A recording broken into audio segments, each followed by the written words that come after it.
කොහොම ඉතින් මගේ යාළුවන්ට ඕන්න ඉතින් මම අද අරන් ඇවිල්ලා තියෙන්නේ නාටෝ කියන ජපාන ඇනිමේ සීරීස් එකේ 10 වෙනි එපිසෝඩ් එක. ඉතින් ඔයා කලින් එපිසෝඩ් බලලා නැත්තම් ඩිස්ක්‍රිප්ෂන් එකේ තියෙන link එකෙන් ගිහින් දැන්ම මේ ටිකත් බලලා එන්න කියලා මතක් කරනවා. එහෙනම් ඉතින් වැඩි කතාවක් නැතුව channel එකට subscribe පාරකුත් දාගෙන ආපු යම මේ වීඩියෝ එක බලන්න.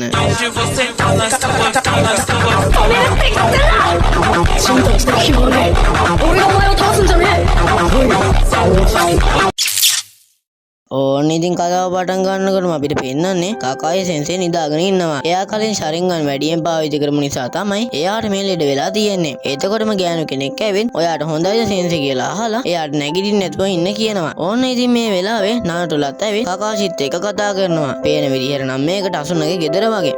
මේ වෙලාවේ ඉතින් අපිට පේන්නනවා අර රැකර් නින්ජා සබෝසව බේරගෙන. ඒකේ නා මාස්ක් එක ගලවද්දී අපිට පේනවා ඒ ලස්සන ගෑනු ළමෙක් කියලා. ඉතින් ඒ දෙන්න මෙහෙම ටික වෙලාවක් කතා කර ඉන්නේ අපේ කතාව යනවා ආයෙත් කකාෂිලා පැත්තට. කකාෂිට දැන් සැකයක් ඇවිල්ලා තියෙන්නේ අර නින්ජා හදලා තියෙන්නේ සබෝසව මරන්න නෙමෙයි බේර ගන්න කියලා. තව එයා කියනවා දැනට සබෝස තාම ජීවත් වෙනවා කියලා. මේ වෙලාවේ ඉතින් කකාෂි ආයෙත් නාරුටෝට හොඳ කියනවා. නාරුටෝ ඉතින් ඒක සිත්තද ගන්න අසලුයි නේද කියලා හද්දි ඒක එහෙම නෑ කියාගෙන එතනට පොඩි එකෙක් එනවා. ඒ කොල්ලගේ නම ඉනාරි. මේ ටසුනගේ මුණුබුරා. එයා නාරුටෝලාට කියනවා ගටෝ කාටවත් පරක් ගන්න බෑ. ජීවත් වෙන්න ආසයි නම් දැන් මම ගෙදර යන්න කියලා. කොල්ලා එහෙම කියලා එතනින් යනවා. ඉතින් මේකට මල පැනපු නාරුටෝ ඌට හොඳ වයින් දෙකක් කියන්න යද්දි කොල්ල තාත්තගේ ෆොටෝ එකක් බලාගෙන අඬනවා. ඒක දැකලා නාරුටෝට දුක හිතෙනවා. ඔන්න ඉතින් දැන් අපිට පෙන්වන්නේ ටීම් 7 එක ප්‍රැක්ටිස් කරන විදිය. මුලින්ම සකුරා කට්ටියට චක්‍ර ගැන පැහැදිලි කරනවා. දැන් කකාෂි හදන්නේ මේ කට්ටියට චක්‍ර පාලනය උගන්වන්න. ඒකට ඉතින් එයා තෝරගෙන තියන්නේ ගස් නැගීම. හැබැයි නිකම්ම ගස් නැගීම නන් නෙමෙයි. බිම ඇවිදිනවා වගේ. කකාෂි ඒක කරන විදියක් කියලා දෙනවා. නාරුටෝටයි සස්කිටයි නම් ඉතින් මේක කරගන්න බෑ. සකුරා නම් හරියටම කරලා.